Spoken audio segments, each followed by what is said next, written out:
কাজ কাম নাই, সারাক্ষণ থেকে বন্ধু বান্ধবদের সাথে আড্ডা দিতে থাকেন। এগুলো তো ভালো ছেলের লক্ষণ না। বিয়ে করতে হবে না আপনাকে, বউ পালতে হবে না। এই মেয়েটা কে? ঝড়ের গতিতে সব কিসব বলে গেল। আমি তো এবারে চিনি না। এই মেয়েটা কে? চিনিস না মানে?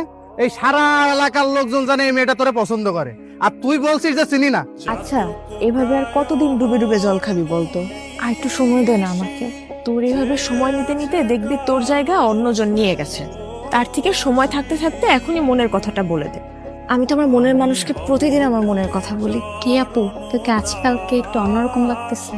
তুই কি আবার নতুন প্রেমে টেমে পড়লি নাকি? তুই না অনেক পেকে গেছিস, যা পড়তে যা। শোন, আজকে কিন্তু তোকে চিঠিটা দিতেই হবে, কোনোভাবেই মিস করা যাবে না।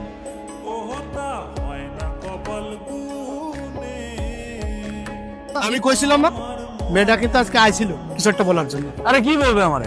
এই দিক দিয়ে হয়তো বা যাচ্ছিল, অট্টকল দেখার আগে নেই। আমি শিওর, শুধু শিওর না, অভার শিওর ওই মেয়ে তোকে কিছু বলতে আসছে। কোনো মেয়ে আছে নাকি তোর পছন্দের? তাহলে আমি বিয়ের প্রস্তাব নিয়ে যাই, তোর বিয়ে দিয়ে আমি তোর দুলা ভাইয়ের কাছে মালয়েশিয়া চলে যাই। আমার বিয়ে নিয়ে তোমার তো মাথা ব্যথা কেন? আর তোর সমস্যাটাকে বিয়ে করতে আমার সেটা বলতো। দেখো, আমি যখন সময় হবে তখন আমি ঠিকই বিয়ে করবো।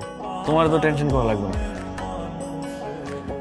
আপনি তো আমাকে ভালোই ফলো করেন, কিন্তু কিছু বলেন না।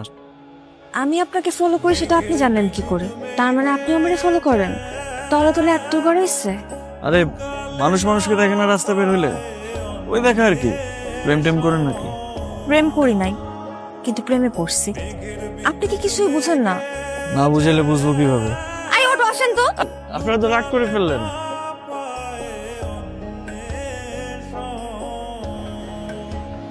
মামা, আপনি না বললেন জেরিন লেখাপড়া নিয়ে ব্যস্ত, এখন বিয়ে দিবেন না। কিন্তু জেরিন কোথায় লেখাপড়া করে এটা কি আপনি জানেন? এটা কেমন প্রশ্ন রকি? একটা ছেলের সাথে বিভিন্ন জায়গায় ঘুরে বেড়ায়। জেরিনের মা, জেরিনকে নিয়ে এদিকে আসো। আজ থেকে ওর বাইরে যাওয়া নিষেধ। কলেজের নাম করে কোথায় যায় কোনো খোঁজ খবর রাখো? কি করছো? একটা ছেলের সঙ্গে মেলামেশা করে বেড়ায়। জেরিন কোথায়? ওরে বেশ কয়েকদিন ধরে দেখতেছি না, ও কই? আমিও তো বলতে পারতেছি না ওর কি হয়েছে। ও তো ফোনও ব্যবহার করে না যে ওর একটা খোঁজ নিব। দেখো, নেহাল তোমার বান্ধবীকে অনেক পছন্দ করে। আমার বান্ধবীও তো আপনার বন্ধুকে অনেক পছন্দ করে, কিন্তু সমস্যা তো আপনাদের। আপনারা কেউ কাউকে কিছুই বলেন না।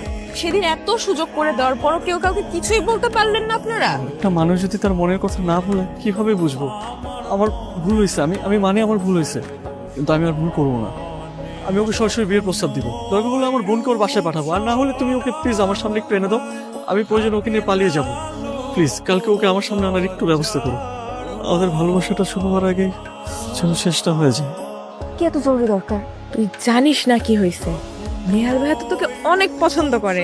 এখন আর পছন্দ করে কি হবে? বাসা থেকে তো বাইরে হইতে পারবো না। এখন কি হবে মানে? তোরা দুজন বাসায় কথা বলবি? এখন বাসায় কথা বলে আর লাভ আছে? রকি ভাই যে কাণ্ডটা করছে, না দিবে আমার বাসা থেকে বাইরে হইতে, না পারবো তার সাথে কথা বলতে। আমার তো বাসার মধ্যে আটকায় রাখছে।